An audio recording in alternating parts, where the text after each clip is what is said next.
Friends, welcome back to दक्षिणा ई classroom. सो आप सभी लोग कैसे हैं?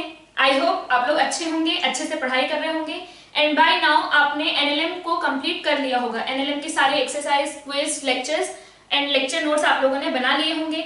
सो now we will be starting our next topic which is friction, जिसकी हमने जो एनएलएम था, एनएलएम में हमने उसको कंप्लीटली इग्नोर कर दिया था। हम लोगों ने मान लिया था कि there is no friction, but now हम उसको थोड़ी सी इज्जत देंगे एंड इन दिस लेक्चर और आगे के कुछ लेक्चर्स होंगे जिसमें हम फ्रिक्शन को इज्जत देंगे और उसके बारे में हम पढ़ाई करेंगे। एंड बेसिकली हम लोग फ्रिक्शन को इग्नोर कंप्लीटली नहीं कर सकते बिकॉज फ्रिक्शन का बहुत बड़ा इंपॉर्टेंस है हमारे डेली लाइफ में।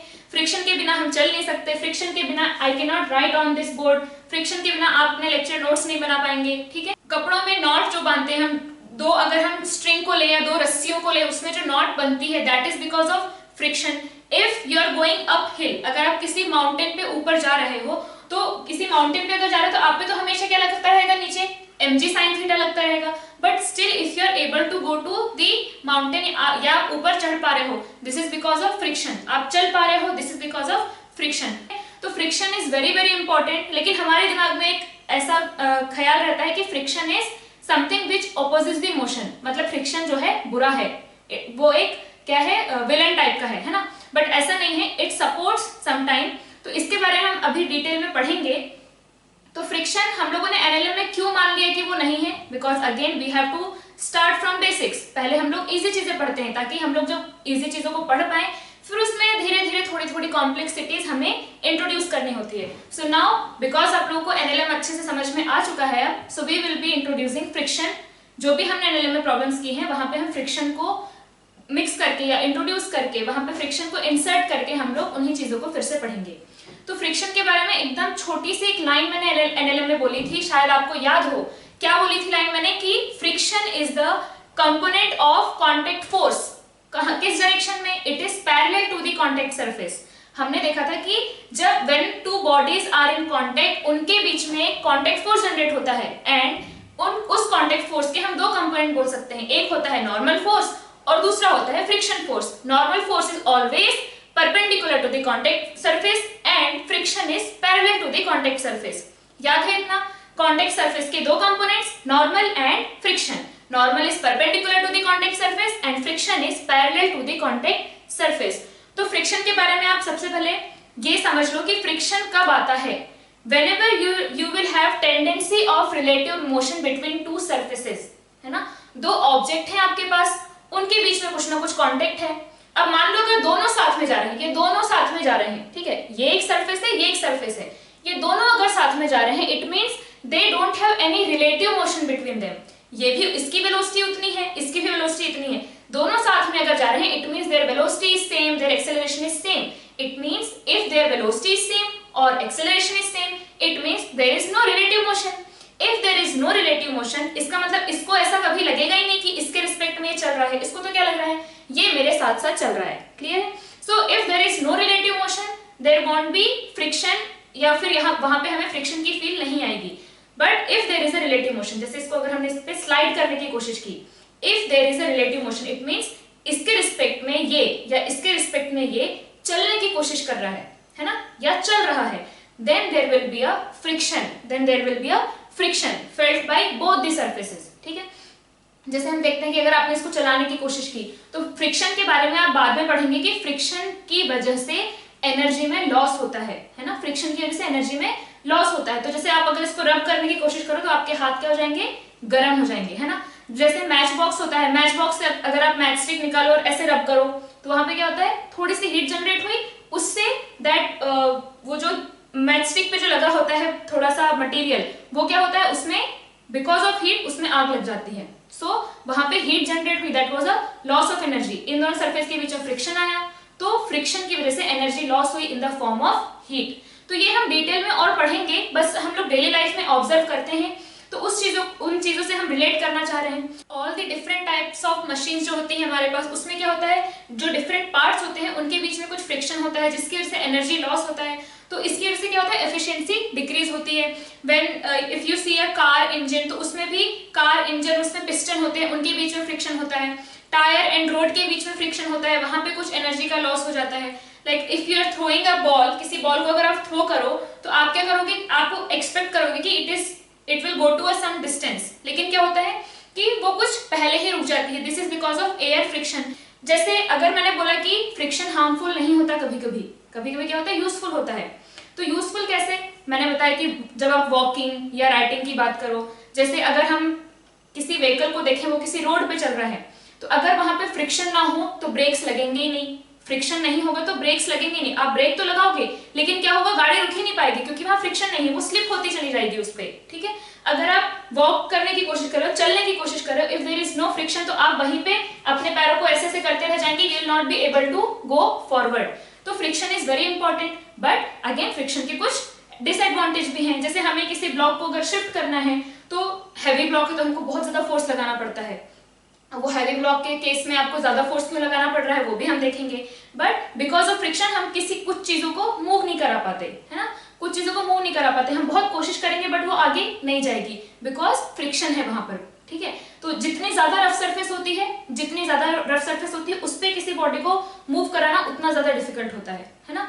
तो यहाँ पे फ्रिक्शन, उस पर क्या लग रहा है, फ्रिक्शन लग रहा है जो अपोज कर रहा है रिलेटिव मोशन को। तो इसको हम बहुत अच्छे से भी पढ़ेंगे। तो एक दो डेफिनेशन हम देखते हैं। तो सबसे पहले डेफिनेशन लिखेंगे फ्रिक्शन की। Friction is the component of contact surface, friction is the component of contact surface parallel to the contact surface. ठीक है, parallel to the contact surface. It comes into picture when there is a relative motion और tendency of relative motion between contact surfaces. ठीक है, whenever there is a relative motion और tendency of relative motion, either वो चल रहा हो या फिर चलने की वहां पे टेंडेंसी हो कि अगर कुछ देर बाद शायद वो चल जाए। तो अगर टेंडेंसी हो, जैसे अभी ये दोनों क्या ही चल नहीं रहे हैं लेकिन आई एम ट्राइंग कि ये दोनों एक दूसरे पे मोशन करें, आई एम ट्राइंग, तो यहाँ पे फ्रिक्शन लग रहा है। ठीक है, मुझे फील हो रहा है, लेकिन अगर ये चल रहे हैं तब भी लगेगा। और यहाँ पे अगर टेंडेंसी, आई एम ट्राइंग, अभी चल नहीं रहा है but there is a tendency, मैं इस तरीके से इसको यहाँ पे कुछ ऐसा फोर्स लगा रही हूँ कि ये चलने की कोशिश तो कर रहा है। ठीक है, तो if there is a tendency of relative motion और if there is a relative motion, then there will be a component of contact force which will be parallel to the contact surface is known as friction। ठीक है भाई, अब friction, ठीक है, friction हमें पता चल गया कब आता है, कहां पे आता है, किसका कंपोनेंट है। तो कॉन्टैक्ट सरफेस के दो कंपोनेंट आए, normal force and friction force. Friction force is parallel to the contact surfaces. ठीक है, अब ये कैसे आता है, ठीक है, कैसे आता है, तो इसके बारे में हम ये देखेंगे कि when two surfaces are in contact. जैसे यहाँ पे क्या है, एक ब्लॉक को मैंने ऐसे रख दिया, दिस इज द सरफेस, और उसपे मैंने एक ब्लॉक को रखा है। तो यहाँ पे क्या होता है, हमने देखा था कि mg will act on this block, अगर इसका मास m है then mg will act on this block, जिसकी वजह से क्या आएगा, that block will push the surface, that block will push the surface. तो यहाँ पे क्या होगा, देयर विल बी अ लड़ाई, there will be a fighting between the molecules of the bottom surface of the block and molecules of the upper surface of this part. Ground का जो upper surface है उसके molecules and block का bottom surface के molecules के बीच में there will be some interaction. अब बिकॉज ऑफ mg की वजह से earth is pulling that block downward, तो वहां पे क्या होता है, वो सरफेस को पुश करेगा, तो ये मॉलिक्यूल झगड़ेंगे, वो बोलेंगे तूने पुश किया, हम भी पुश करेंगे। तो यहाँ पे क्या जाएगा, इस जगह पे, इस सरफेस पे कॉन्टैक्ट फोर्स जनरेट होगा। और वो कॉन्टैक्ट सरफेस यहाँ पे हमने क्या देखा था कि सिर्फ नॉर्मल होता है, हमने फ्रिक्शन को उस टाइम इग्नोर किया था। तो हमने क्या बोला कि इसने इसको पुश किया और जब इस सरफेस के मॉलिक्यूल ने इसको पुश किया तो इसके मॉलिक्यूल ने उसको पुश किया, तो यहाँ पे आ गया नॉर्मल। और जब नीचे की सरफेस के मॉलिक्यूल ने उस पे लगाया नॉर्मल तो उसने भी लगाया नीचे नॉर्मल। तो इस बॉडी पे अगर देखोगे तो नीचे लगा mg, ऊपर लगा नॉर्मल, और जब इस सरफेस ने, इस नीचे वाली सरफेस ने ऊपर नॉर्मल लगाया तो ब्लॉक ने भी उस पे नॉर्मल लगाया। क्लियर है ये चीज। तो there was a contact surface, there was a normal reaction generated between these two surfaces। Clear. अब यहाँ पे क्या होगा कि आपके पास ये दो सरफेस हैं, इसको अगर मैं जूम करूं तो यहाँ पे कुछ ऐसा दिखेगा। अगर हम लोग बहुत माइक्रो लेवल पे अगर इसको जूम करते हैं then there will be some irregularities, है ना। कोई सरफेस को अगर आप देखो, ठीक है, कोई सरफेस को अगर आप देखो तो वहां पे क्या होगी, कुछ इरेगुलरिटीज होगी। अगर आप मॉलिक्यूलर लेवल पे जाओ तो, जैसे अगर मेरे पास ये एक नोटबुक है, ठीक है, तो इस नोटबुक पे यहाँ पे क्या होगा, एकदम स्मूथ तो नहीं होगा ना, ये कुछ मॉलिक्यूलर लेवल पे कुछ अप डाउन्स होंगे, तो उसी को हम बोलते हैं इरेगुलरिटीज। तो यहाँ पे क्या होगा, if I zoom this part, तो कुछ ऐसा दिखेगा ये, ठीक है। वैसे ही अगर ऊपर वाले ब्लॉक को हमने जूम किया तो उसमें भी कुछ इरेगुलरिटीज होंगी, क्लियर है। So when there was a force, हमने इन दोनों को एक दूसरे के ऊपर रख दिया, क्लियर। अब ये है, इसका मास है m, इस पे लग रहा है नीचे mg, ठीक है। तो जब वो mg की वजह से when this block will push the surface because of mg, तो क्या होगा, क्या आप सोच सकते हो कि इनके बीच में एक इंटरलॉकिंग बन जाएगी, ऐसे एक इंटरलॉकिंग टाइप की बन जाएगी, है ना। यहाँ पे इरेगुलरिटीज है, there are some ups and downs, कुछ यहाँ पे क्या है, गैप्स हैं, इसमें भी कुछ गैप्स हैं, तो इनके बीच में कुछ ऐसे इंटरलॉकिंग बन जाएगी। Now if I want to move this block in this direction, अगर मैंने कुछ फोर्स लगाया, मान लो ये एक बुक है या एक heavy block which is kept on the ground, किसी फ्लोर पे एक हैवी ब्लॉक है वो रखा हुआ है, ठीक है। अब वो ज्यादा हैवी है, तो वो ज्यादा जोर से सरफेस को पुश करेगा, तो उसमें इंटरलॉकिंग क्या होगी, और ज्यादा होगी, ठीक है। ये ज्यादा जोर से अगर उसने पुश किया तो इंटरलॉकिंग और उतनी ही ज्यादा होगी, ठीक। अब मैंने क्या किया, I am trying to move this block in this direction, इस पे मैंने इधर फोर्स लगाया, क्लियर है। अब इसमें हम फोर्स लगा रहे हैं, but there is an interlocking, तो मैंने बहुत फोर्स लगाया, इंटरलॉकिंग अभी भी है, this block is not moving, हम फोर्स बढ़ाते गए, ठीक है। पहले एक इंसान ने पुश किया, फिर 2 लोगों ने मिलकर पुश किया, फिर 3 लोगों ने मिलकर पुश किया, ऐसे करके हम उस ब्लॉक पे फोर्स बढ़ाते जा रहे हैं। तो एट सम पॉइंट क्या होगा, दिस इंटरलॉकिंग विल ब्रेक, और फिर क्या होगा, this block will start moving. ये अपर ब्लॉक, यहाँ पे क्या हो रहा है, इंटरलॉकिंग है, तो हमने जैसे जैसे इस पे इधर फोर्स लगाना शुरू किया, तो अभी तो इंटरलॉकिंग ब्रेक नहीं हो रही है, but as you increase the force, एक पॉइंट आएगा जब इंटरलॉकिंग ब्रेक हो जाएगी, and then this block will start moving, clear है। तो उस पर्टिकुलर फोर्स पे this block will start moving. अब आप if you keep on applying this force, तो क्या होगा, वो ब्लॉक चलता रहेगा, क्लियर है, वो ब्लॉक चलता रहेगा। लेकिन अगर आप फिर से वहां पे क्या करोगे, आपने फिर से अगर फोर्स हटाया, तो क्या होगा कि एक सर्टेन पॉइंट वहां पे इंटरलॉकिंग फिर से आ जाएगी, क्लियर है ये चीज। तो इस चीज के बारे में हम पढ़ेंगे और अच्छे से, बट यहाँ पे क्या होता है कि भाई when there is a force between these two surface, तो उसमें नॉर्मल आया, क्यों आया, because there was a pushing force था, उसी की वजह से और एक चीज आ गई विच इज इंटरलॉकिंग। हमने क्या माना था, इन एनएलएम वी कंसीडर्ड कि this surface is completely smooth मतलब there are no ups and downs या there are no irregularities, but real life में almost all the surfaces have some irregularities, ठीक है। किसी में कम होगी, किसी में ज्यादा होगी। अगर आप एक जैसे आप ग्लास लो एक, है ना, जैसे मोबाइल का मैंने मान लो अपर पार्ट लिया, जैसे हम लोग इसकी बात करें, तो यहाँ पे क्या होगा, इस पार्ट में जो इरेगुलरिटी है वो थोड़ी सी कम होगी, लेकिन अगर मैंने वही इस सरफेस की बात की तो ये थोड़ी सी ज्यादा रफ होगी। तो it will depend on the material की इरेगुलरिटी कितनी है या रफनेस कितनी है, ठीक है।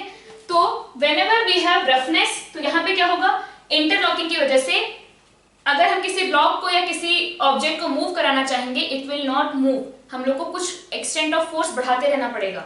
कितना बढ़ाना है, कब तक बढ़ाना है, वो अभी हम देखेंगे, क्लियर है।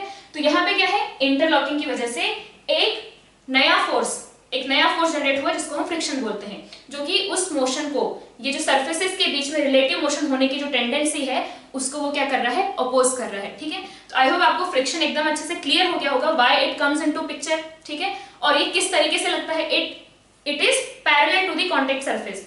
अगर मैंने इधर इसको मूव कराने की कोशिश की, if I am applying force in this direction so that this block will move in this direction, ये इंटरलॉकिंग क्या करेगी, इनकी टेंडेंसी ऐसी है, देखो। तो ये क्या कर रहा है, बेसिकली यहाँ पे जो ये इनके बीच में जो इंटरलॉकिंग बन गई है, तो इस पे फोर्स लग रहा है इस साइड, लेकिन ये क्या कर रहे हैं, उसको रोक रहे हैं। सो फ्रिक्शन का direction will be opposite to the tendency of relative motion. Tendency of relative motion किधर है, tendency of relative motion is in this direction, that block is about to move in this direction and friction will act in the opposite direction, clear है ये चीज। क्यों आता है ये, because of roughness of the surfaces, there is a roughness in the surfaces. अब वो smooth नहीं रह गए, एनएलएम में स्मूथ थे, लेकिन अब हम क्या मान रहे हैं कि स्मूथ नहीं है, देयर इज अ रफनेस की वजह से इंटरलॉकिंग है। तो इंटरलॉकिंग की वजह से क्या होगा, the tendency of motion, this interlocking और दिस कॉन्टैक्ट सरफेस क्या करेगा, it will oppose the tendency of relative motion. तो रिलेटिव मोशन अगर इस डायरेक्शन में है, जैसे इसके रिस्पेक्ट में this block is trying to move in this direction, तो फ्रिक्शन फोर्स कैसा लगेगा, इन ऑपोजिट डायरेक्शन। ठीक है, अब यहाँ पे हम लोगों ने देखा कि ये हार्मफुल भी होता है, यूजफुल भी होता है। क्लियर है ये चीज। अब मैंने इसमें और एक चीज बोली कि भाई आप फोर्स बढ़ाते रहो बढ़ाते रहो बढ़ाते रहो, at some point that interlocking will break and that block will start moving. तो इस चीज को हम देखते हैं आगे। तो यहाँ पे क्या है, पहली चीज तो अगर आपके पास नॉर्मल फोर्स है, अगर पुशिंग फोर्स है, ठीक है, अगर पुशिंग फोर्स है then there will be a tendency of interlocking. अगर पुशिंग फोर्स नहीं होगा तो इंटरलॉकिंग ही नहीं होगी, और इंटरलॉकिंग नहीं होगी तो there will not be any friction force. तो यहां पे पहली चीज कि जो आपका फ्रिक्शन फोर्स है, फ्रिक्शन फोर्स जो है, ठीक है, it depends on the normal. ठीक है, it depends on the normal. अब उससे भी पहले एक चीज ये कि if I am applying a force on this block, ठीक है, इस ब्लॉक पे मैंने एक फोर्स लगाया, पहले मैंने लगाया मान लो 1 न्यूटन, फिर 2 न्यूटन, ठीक है, मैंने लगाया फोर्स इक्वल्स टू 1 न्यूटन, फिर लगाया force equals to 2 newton, block अभी भी नहीं चल रहा है, I am increasing the force continuously, फिर 3 न्यूटन, 4 न्यूटन, 5 न्यूटन, मान लो 15 न्यूटन पे ब्लॉक चलने लगा।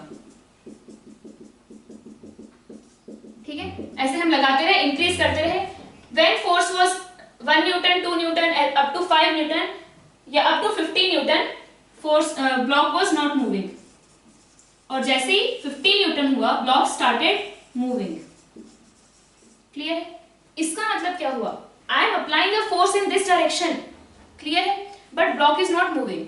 इसका मतलब पहले वो रेस्ट में था, अभी भी रेस्ट में है, it means acceleration is what, 0। Acceleration क्या है, 0। इट मींस इस पे नेट फोर्स क्या होगा, F net must be 0 if this block is not moving, it means F net must be 0। अब हमने ये बोला कि भाई इधर से हम लगा रहे थे F फोर्स, तो अगर ये मूव नहीं कर रहा है then what is the reason, reason ये है कि इस पे एक फ्रिक्शन फोर्स लग रहा है। फ्रिक्शन फोर्स किस डायरेक्शन में लग रहा होगा, फ्रिक्शन फोर्स लग रहा होगा इस डायरेक्शन में, बिकॉज अगर आप ये दोनों सरफेस देखो then tendency of relative motion कैसा है, इस सरफेस पे this block is trying to move in this direction, हम उसकी जो मोशन की टेंडेंसी वो इस साइड है, तो उस पे फ्रिक्शन किस साइड लग रहा होगा, हम फोर्स इधर लगा रहे हैं, that block is not moving, इसका मतलब इस ब्लॉक पे फोर्स किधर लग रहा है, इस ब्लॉक पे फोर्स लग रहा है इस साइड। ठीक है, तो ब्लॉक का अगर हम एफबीडी बनाएंगे तो इस पे लग रहा है force in this direction and friction in this direction. Friction मैंने यहाँ पे क्यों बनाया, क्योंकि ये कॉन्टेक्ट सरफेस की वजह से लग रहा है ना, तो कॉन्टेक्ट सरफेस के पैरेलली बनाएंगे, यहाँ पे इस जगह पे लग रहा है, इस जगह पे लग रहा है, सेंटर पे तो नहीं लग रहा है कि यहाँ पे लगा दिया हमने फ्रिक्शन, नहीं, ये फ्रिक्शन कहाँ पे लग रहा है, ये इस जगह से लग रहा है, इसलिए मैंने इसको सरफेस के एकदम पास में बनाया है। So up to this case, जब आपका जो अप्लाइड फोर्स है that is equal to 15 newton, तब तक आपका फ्रिक्शन क्या हो रहा है, फ्रिक्शन लग रहा है कुछ ना कुछ। इस केस में कितना लगा होगा फ्रिक्शन, 1 न्यूटन। मैंने क्या किया, ये रही इंटरलॉकिंग, मैंने थोड़ा सा फोर्स लगाया 1 न्यूटन, तो इंटरलॉकिंग क्या करेगी, अपने हाथ को ऐसे सेट करके देखो, अगर मैंने 1 न्यूटन लगाया तो इंटरलॉकिंग भी क्या करेगी, कम फोर्स लगाएगी। अगर मैंने फोर्स बढ़ाया तो इंटरलॉकिंग की वजह से जो फोर्स है वो भी बढ़ेगा। If I keep on increasing this force, यहाँ पे फोर्स क्या होगा, बढ़ता रहेगा, लेकिन एक लिमिट के बाद जो इंटरलॉकिंग है अब उसकी जो कैपेसिटी है वो खत्म होगी, तो क्या होगा, मैंने मान लो 14 से मैंने जैसे 15 किया, तो अब क्या होगा, इससे ज्यादा अब इंटरलॉकिंग फोर्स नहीं लगा सकती, तो क्या होगा, this block will start moving. Clear है चीज। तो अब यहाँ पे क्या होगा कि भाई दिस जो भी फ्रिक्शन है, friction can not exceed 14 Newton, या मान लो इसको ऐसा लिखते हैं कि जस्ट यहाँ पे if f is greater than 15, ठीक है, अगर हम 15 से 14 नहीं लिया मैंने, 15 से अगर थोड़ा सा भी बढ़ाते हैं then that block starts moving. जैसे ही हमने यहाँ पे फोर्स को 15 से थोड़ा सा बढ़ाया, इसका मतलब 15 तक जो फ्रिक्शन था या जो सरफेस थी, it was able to oppose the motion, जो भी यहाँ पे इसका मोशन है, रिलेटिव मोशन जो है इन दोनों सरफेस के बीच में, up to 15 Newton, that contact surface or that friction was able to oppose that relative motion. But जैसे फोर्स 15 न्यूटन से ज्यादा हुआ, then ब्लॉक स्टार्टेड मूविंग। इसका मतलब फ्रिक्शन की मैक्सिमम वैल्यू यहाँ पॉसिबल कितनी है, सिर्फ 15 न्यूटन। 15 न्यूटन से ज्यादा फ्रिक्शन की वैल्यू नहीं है, क्योंकि अगर होती तो फ्रिक्शन बढ़ जाता and friction equals to applied force हो जाता एंड ब्लॉक मूव नहीं करता, देयर वाज नो एक्सेलरेशन अगर F applied force and friction दोनों 15 हो जाते तो, ठीक है, या जो भी 15 से हमने अगर 16 किया, दोनों 16 हो जाते, again there was no motion, but हमने 15 से जैसे ही थोड़ा सा बढ़ाया ब्लॉक स्टार्टेड मूविंग, इसका मतलब फ्रिक्शन की मैक्सिमम वैल्यू 15 ही पॉसिबल थी, after that it is not able to oppose the relative motion. तो यहाँ पे क्या होगा, अगर आप फर्स्ट केस देखो, we have applied force equals to 1 newton, तो फ्रिक्शन कितना लग रहा होगा, 1 न्यूटन लग रहा होगा। मैंने आपको इंटरलॉकिंग वाला केस भी दिखाया कि यहाँ पे अगर थोड़ा सा अगर पुश करेंगे तो ये जो फ्रिक्शन लगेगा वो थोड़ा सा लगेगा, if you increase the force तो इधर फोर्स और इंक्रीज होगा, फिर जैसे ही और ज्यादा बढ़ाते जाओ तो क्या होगा, यहाँ पे जो फोर्स फील हो रहा है सरफेसेस के बीच में, पैरेलल कंपोनेंट जो फील हो रहा है वो भी क्या हो रहा है, बढ़ता जा रहा है। तो in this case what will be the value of friction, friction की वैल्यू भी क्या होगी, यहाँ पे फ्रिक्शन की वैल्यू होगी 1 न्यूटन, ठीक है ना। तभी तो क्या है, एक्सेलरेशन 0 है, ब्लॉक इज नॉट मूविंग, मतलब जितना फोर्स इधर लग रहा है same amount of force is applied in this direction, तभी ब्लॉक इज नॉट मूविंग। तो इस केस में फ्रिक्शन की वैल्यू क्या आई, 1 न्यूटन, यहाँ पे 2 न्यूटन, यहाँ पे 3 न्यूटन, 4 न्यूटन, 5 न्यूटन और यहाँ पे था 15 न्यूटन, ठीक है। लेकिन अब क्या हुआ, अब हो गया force greater than 15 newton and friction की वैल्यू, फ्रिक्शन मैक्सिमम उसको 15 न्यूटन से ही अपोज कर सकता है, तो फ्रिक्शन कितना लग रहा होगा, अभी भी 15 न्यूटन लग रहा होगा, क्लियर है चीज। तो मान लो मैंने फोर्स को किया 16 न्यूटन, फ्रिक्शन मैक्सिमम कितना लग सकता था, ये लग सकता था 15 न्यूटन ही, तो मान लो इसका मास है 1 kg, ठीक है। तो यहाँ पे अब क्या हो जाएगा, इस ब्लॉक पे हमने लगाया force equals to 16 newton, friction लग रहा है इस साइड इक्वल्स टू 15 न्यूटन और मास है 1 kg, तो एक्सेलरेशन कितना आ जाएगा, नेट फोर्स क्या है, नेट फोर्स इज 16 माइनस 15, कितना आ गया 1 डिवाइडेड बाय मास, कितना आ गया 1 मीटर पर सेकेंड स्क्वायर।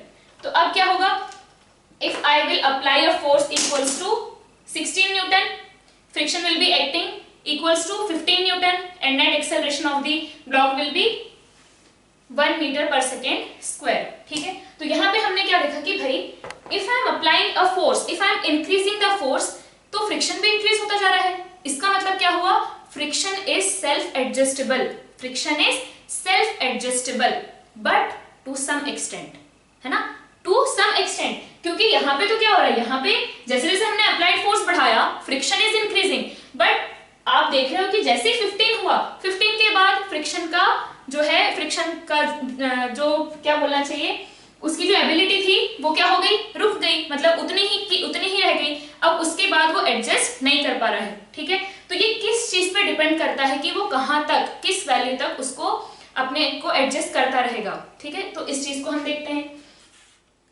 सो जैसे मैंने पिछला एग्जांपल लिया, उसमें मैंने बोला कि friction depends on the normal force, friction is proportional to the normal force, but in the last example हम लोगों ने देखा कि भाई when you have decided the block, उसका मास जब फिक्स हो गया, then normal force is constant, when you are putting that block on a surface, उसका नॉर्मल क्या है, normal acting between the surfaces is constant, लेकिन still the force was changing. पहले F, जब हमने F is equal to 1 newton apply किया, friction was 1 newton, when I applied F external force equals to 10 newton, friction was 10 newton. तो यहाँ पे क्या हुआ, तो यहाँ पे भी हमें ये मिला कि this force is self adjustable, this जो फ्रिक्शन अप्लाई हो रहा है when the block is not moving, when the block is not moving but there is a tendency of relative motion, उनके बीच में टेंडेंसी है that block is trying to move, लेकिन वो मूव नहीं कर रहा है, तो उसके बीच में एक फ्रिक्शन अप्लाई हो रहा है which is changing its value, है ना। तो यहाँ पे हमें उससे क्या मिला कि भाई इसमें कुछ तो गड़बड़ है, तो वो हम देखेंगे क्या गड़बड़ है। तो हमें ये मिला कि भाई फ्रिक्शन क्या आ रहा है,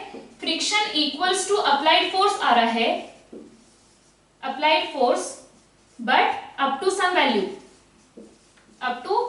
वैल्यू, है ना, क्योंकि एक टाइम के बाद अप्लाइड फोर्स तो इंक्रीज हुआ but friction couldn't increase, friction increase ही नहीं हो पाया ना। तो इसका मतलब कि फ्रिक्शन, हमारे पास जो फ्रिक्शन अप्लाइड आता है, जो फ्रिक्शन एक्टिंग आ रहा है उनके बीच में, that is equal to applied force but up to some value, है ना। और वो वैल्यू क्या होती है, कहां तक फ्रिक्शन ये जो वैलिड है, ये इक्वेशन कब तक वैलिड है, friction is equal to applied force, ये कब तक वैलिड है, it is valid up to the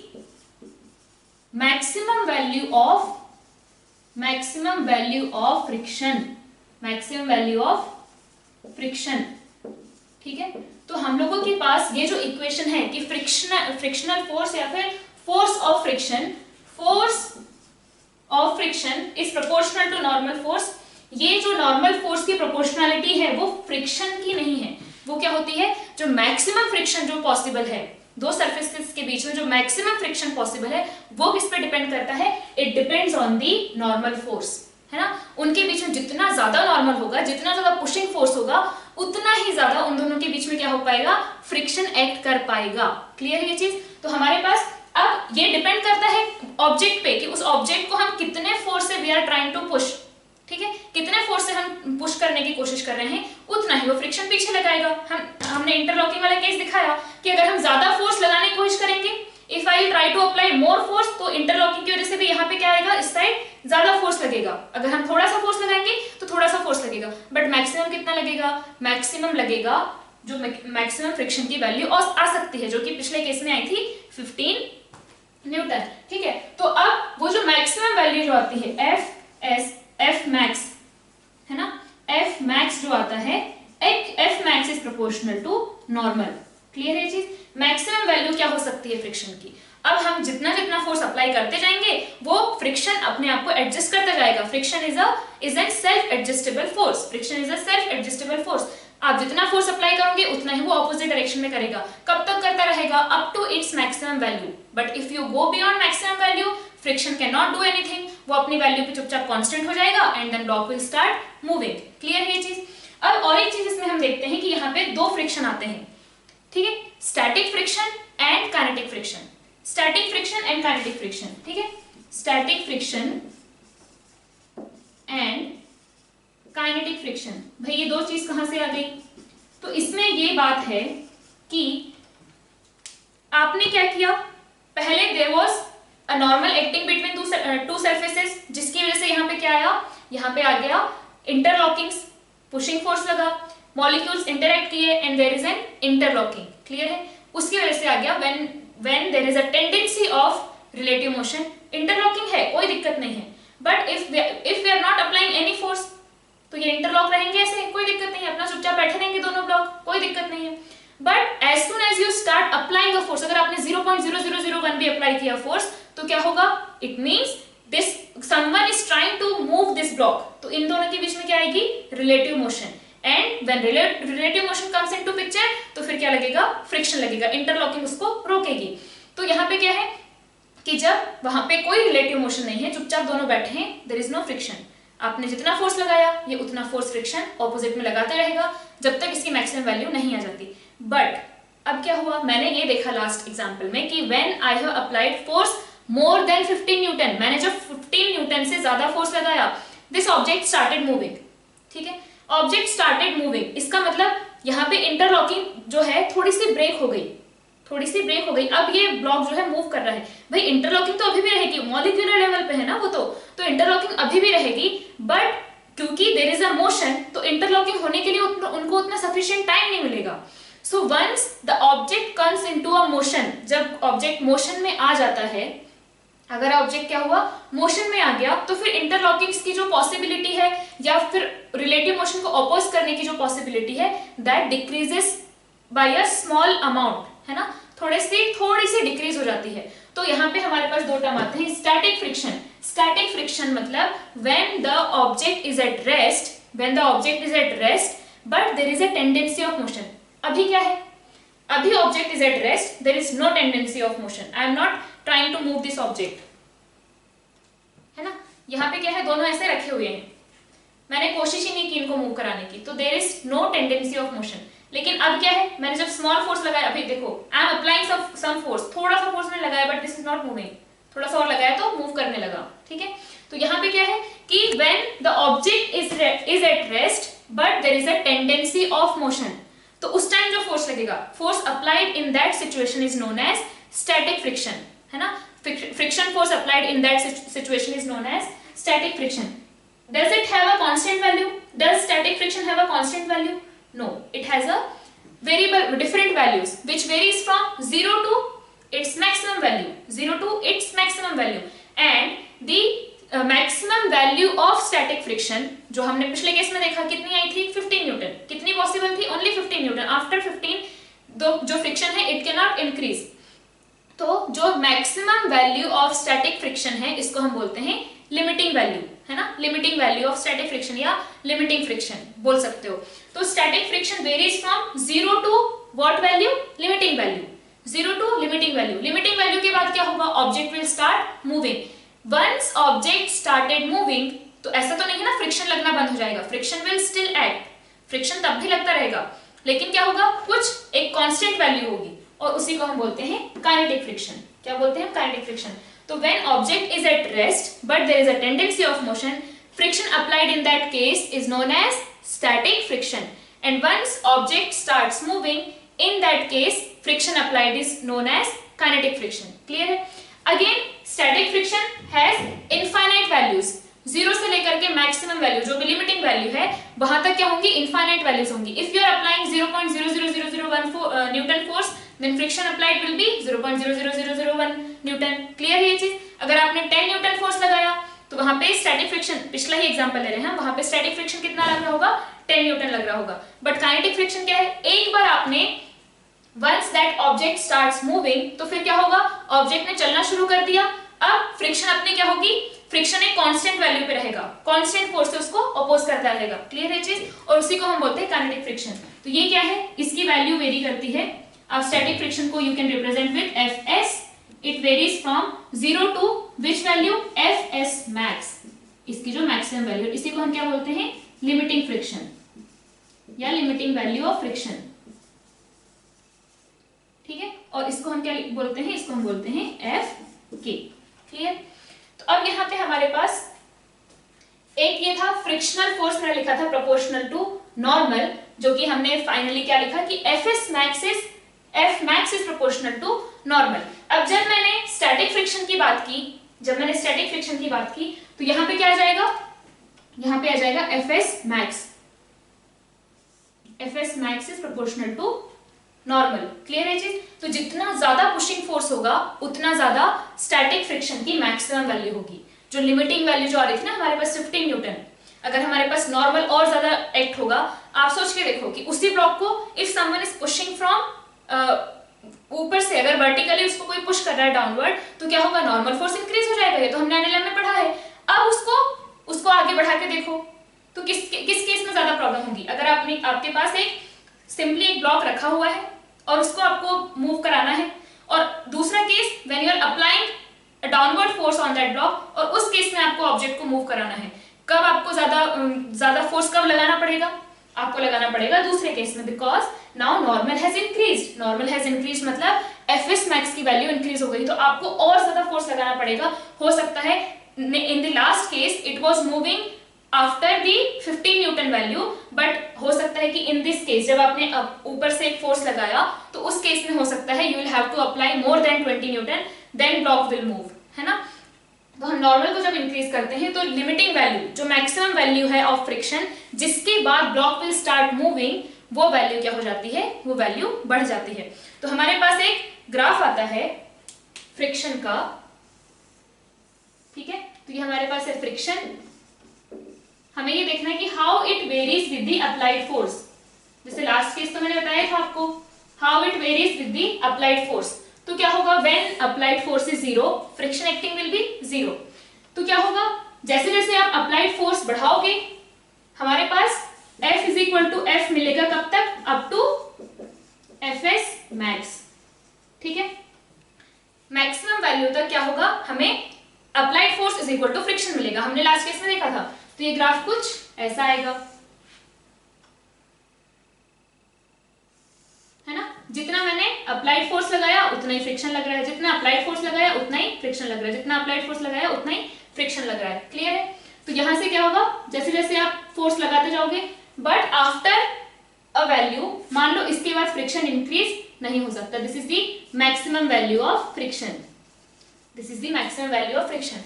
अब क्या कर रहे हो, अगर आप अप्लाइड फोर्स आप बढ़ाते जाओ, but friction can not increase, तो क्या होगा, वो कांस्टेंट रह जाएगा इसके बाद ऐसा, and block will start moving.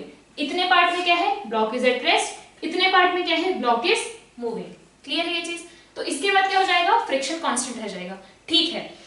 But और एक चीज इसमें आती है कि once block starts moving, interlocking जो है उसकी टेंडेंसी थोड़ी सी कम हो जाती है। सो फ्रिक्शन एक्टिंग, जब आपका एक बार मोशन में आ गया ऑब्जेक्ट, एक बार जब मोशन में आ गया ऑब्जेक्ट, तो फिर जो फ्रिक्शन लगता है वो थोड़ा सा कम लगता है। तो इसलिए यहाँ पे हमें क्या दिखता है, एक डिप दिखता है कि इसके बाद जो वैल्यू है वो थोड़ी सी कम होती है फ्रिक्शन की, और फिर एक कांस्टेंट वैल्यू मिलती है, ठीक है। तो यहाँ पे जो है ये वैल्यू थोड़ी सी, या फिर इसको ऐसे ही बोलो कि इस पॉइंट के बाद जब ब्लॉक स्टार्ट करेगा मोशन, तो क्या होगा, इस पॉइंट के बाद ब्लॉक पे इतने पार्ट में क्या है, ब्लॉक इज एट रेस्ट, यहाँ पे है रेस्ट और यहाँ पे है मोशन। तो वैसे तो अगर काइनेटिक फ्रिक्शन की बात अगर नहीं आती, वो जो हम बात कर रहे हैं कि इंटरलॉकिंग अब कम होंगी, वो केस अगर नहीं आता तो क्या होता, you are applying force more than 15 but friction will be stick to the value equals to 15 because it can not go beyond 15। तो कितना रह जाता, वो रह जाता मैक्सिमम वैल्यू के बराबर। बट हमने एक और कंसेप्ट देखा कि भाई व्हेन ऑब्जेक्ट स्टार्ट्स मूविंग, तो फिर जो फ्रिक्शन है वो थोड़ा सा कम हो जाता है, और उसी को हम बोलते हैं काइनेटिक फ्रिक्शन, और उसकी वैल्यू थोड़ी सी क्या होती है, स्टैटिक फ्रिक्शन की मैक्सिमम वैल्यू, जो उसको रेस्ट के टाइम मैक्सिमम फोर्स से जो उसको बांध के रखे हुए थे, ठीक है, उससे थोड़ी सी कम वैल्यू आती है ना, उससे जब ऑब्जेक्ट स्टार्ट कर देता है मोशन तो उससे थोड़ी सी वैल्यू कम आती है। तो इसी को हम बोलते हैं, ये जो पार्ट है इसको हम बोलते हैं स्टैटिक फ्रिक्शन, ये है आपका स्टैटिक फ्रिक्शन, और ये है काइनेटिक फ्रिक्शन। तो बेसिकली हमारे पास क्या आया कि kinetic friction is less than और इक्वल टू, कभी कभी इक्वल भी होता है, कभी कभी आपको स्टैटिक फ्रिक्शन की maximum value and kinetic friction मतलब इसको इक्वल ही दे देगा।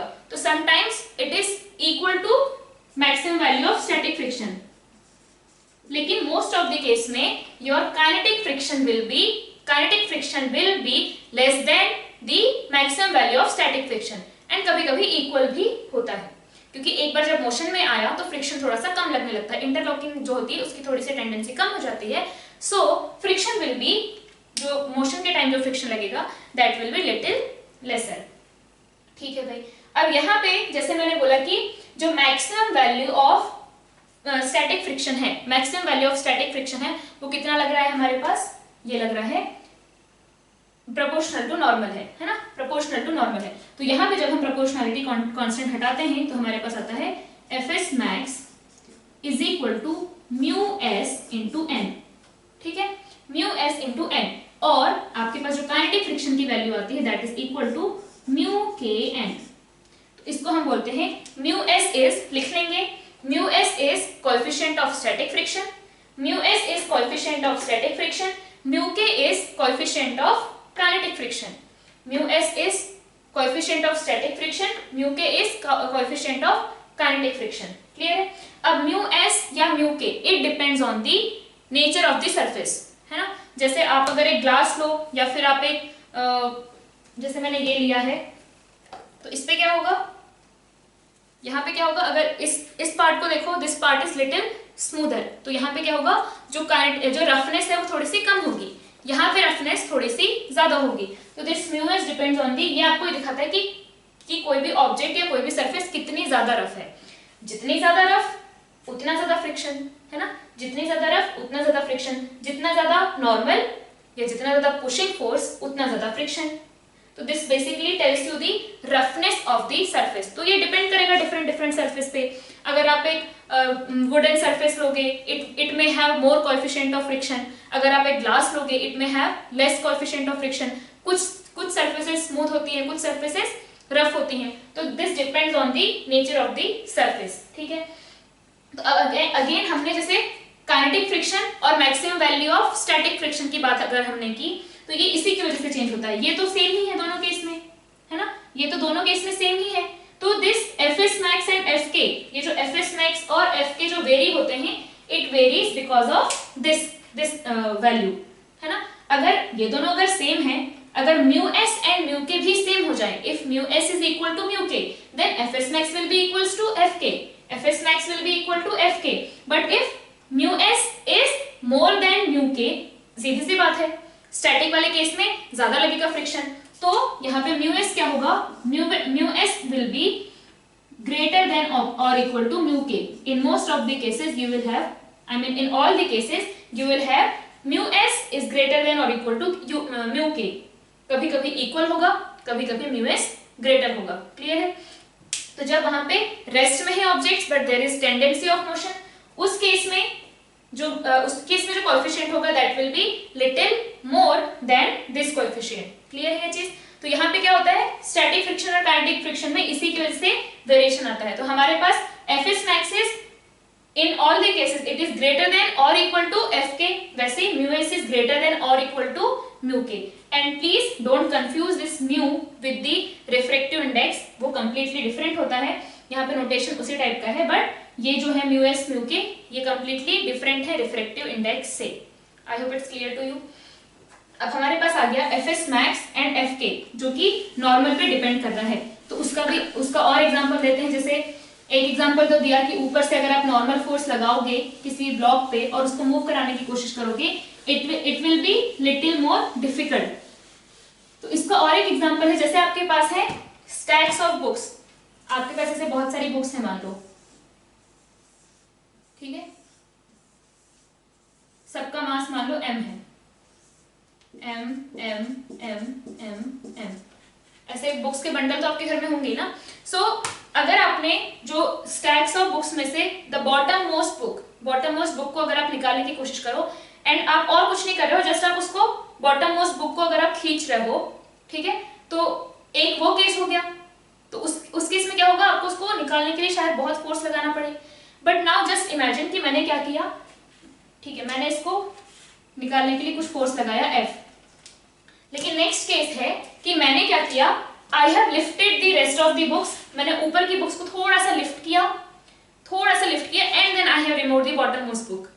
अब बताओ कौन सा इजियर होगा, सोचो भाई, ये तो किया है ना हमने, हम मोस्ट ऑफ द टाइम यही करते हैं, ऊपर अगर बहुत सारा मास है तो हम क्या करते हैं, उसको थोड़ा सा लिफ्ट करते हैं and then we remove the bottom most object. तो उस केस में क्या हुआ, इन दैट केस पहले इस पे क्या लग रहा था, नीचे, इस पे नीचे लगा mg into 5 mg, और इतना ही ऊपर फोर्स लगेगा। इस सरफेस से अगर आप बात करो, this surface is going to apply friction, you want to remove this book, तो क्या होगा, इन दोनों के बीच में, ये सरफेस और ये सरफेस के बीच में फ्रिक्शन लगेगा, फ्रिक्शन को इस साइड लगेगा, क्लियर है। अब because you are trying to remove the book, तो या तो यहाँ पे क्या लगेगा, maximum value of static friction, limiting value of static friction, because now object is on the verge of motion, object तो मूव करने वाला है ना, तो या तो काइनेटिक फ्रिक्शन लगेगा या फिर maximum value of static friction लगेगा। मे भी दोनों इक्वल हो सकते हैं और मे भी डिफरेंट हो सकते हैं। अगर डिफरेंट है तो हम बोलेंगे काइनेटिक फ्रिक्शन लग रहा है, अगर सेम है तो हम बोलेंगे काइनेटिक बोलो या फिर maximum value of static friction बोलो, दोनों सेम ही है। तो यहाँ पे क्या लग रहा होगा, बिकॉज दिस हम लोग we are removing this book, it means that book is actually moving, it is not on the tendency of motion, it has some motion. तो यहाँ पे क्या लगेगा, आइदर Fs max और Fk, ठीक है। तो यहाँ पे क्या हुआ, इन दोनों सरफेस के बीच में नॉर्मल कितना लगेगा, ये टोटल 5 mg फोर्स नीचे लगा, और because there is no motion in this direction, it means normal is equal to कितना है, 5 mg, normal is equal to कितना है, 5 mg। तो मेरे पास Fs max कितना आया, Fs max is 5 mg mu s, और Fk कितना आया, Fk is equal to 5 mg mu k, ठीक है। अभी मान लिया मैंने mu s is equal to mu k, ठीक है, तो क्या आ जाएगा, ये दोनों सेम ही आ गए, इसका मतलब कोई भी एक बोल दो तो काम चल जाएगा। But now what I did, मैंने क्या किया, I have lifted these 4 books, उनको थोड़ा सा ऊपर लिफ्ट किया, तो अब क्या होगा, अब मैंने इसको जैसे ऊपर लिफ्ट किया तो अब इनके ये जो नॉर्मल लग रहा है, अब थोड़ा बहुत ये जो 4 बुक्स का नॉर्मल है, वो तो my block is handling those 4 books, तो उनका जो नॉर्मल है या उनका जो mg की वजह से जो यहाँ नॉर्मल आ रहा था दैट विल बी वैनिश्ड, वो जो 4 mg की वजह से जो नॉर्मल आ रहा था वो खत्म हो जाएगा। तो जैसे मैंने बुक को लिफ्ट किया, यहाँ पे मैंने इनको लिफ्ट करके ऊपर कर दिया, तो अब क्या हुआ, now there is only 1 book जिसका लगेगा सिर्फ mg, तो यहाँ पे फ्रिक्शन कितना आ जाएगा, सिर्फ mg। अब मुझे I have to apply a less force, और उतने में ही काम हो जाएगा, कम फोर्स में ही I will be able to remove the books. तो आप अगर ज्यादा, if normal is more friction will be more. इसमें बिल्कुल कंफ्यूज नहीं होना है कि वेट अगर ज्यादा होगा तो फ्रिक्शन ज्यादा होगा, no, it will depend on normal. हमने देखा why friction is coming into picture, because there is a pushing force. Pushing force की वजह से देयर इज सम इंटरलॉकिंग, ठीक है। अगर पुशिंग फोर्स या फिर pushing force is nothing but normal, उनके बीच का अगर नॉर्मल आप रिड्यूस कर दोगे देन जो फ्रिक्शन है वो थोड़ा सा कम हो जाएगा। तो यहाँ पे हमारे पास वैल्यू, ये बिल्कुल ध्यान रखेंगे, Fs max is equal to mu s into n and Fk is equal to mu k into n. This is the maximum value of static friction, जिसको हम क्या बोलते हैं, limiting value. Again Fs varies from 0 to Fs max, है ना, it has infinite values and Fk is a constant value which is equal to mu k n। जैसे ही आपका object चलना शुरू करेगा तो ये फ्रिक्शन लगने लगेगा, और जब आपका ऑब्जेक्ट रेस्ट में है but if there is a tendency of motion तो इनमें से कोई एक वैल्यू लगती रहेगी। If the object is on the verge of motion, है ना, इसका मतलब कि ये मोशन नहीं कर रहा है बट अगर हमने थोड़ा सा भी फोर्स बढ़ाया तो इट विल बी मूविंग, उसको हम बोलते हैं on the verge of motion. On the verge of motion इसका मतलब इधर जितना फोर्स लग रहा है उतना इधर फोर्स लग रहा है। तो उस टाइम कौन सा फोर्स लग रहा होता है, यहाँ पे लगाया हमने F, इधर से लग रहा होगा स्टैटिक फ्रिक्शन, कितना, क्या लिखेंगे इसको हम, Fs, और उसकी वैल्यू क्या होगी, it will be, block move नहीं कर रहा है इट मींस काइनेटिक तो लगेगा नहीं, ब्लॉक मूव नहीं कर रहा है इट मींस काइनेटिक तो लगेगा नहीं, but block is on the verge of motion. इसका मतलब क्या है कि अब इससे ज्यादा फोर्स लगाया, अब हम क्या हो चुके हैं, लिमिटिंग वैल्यू पे आ चुके हैं। तो when block is on the verge of motion, ये पॉइंट लिख लो, when block is on the verge of motion तो कौन सा फोर्स लग रहा होता है, the friction force acting on it is the limiting value, है ना। Fs is equal to Fs max। When block is on the verge of motion, the friction force acting on the block is equal to maximum value of static friction or the limiting value of static friction on the verge of motion, ठीक है। और जैसे motion start हुआ कौन सा friction लगने लगेगा, kinetic friction. It may be equal to maximum value of static friction और इट मे नॉट, ठीक है।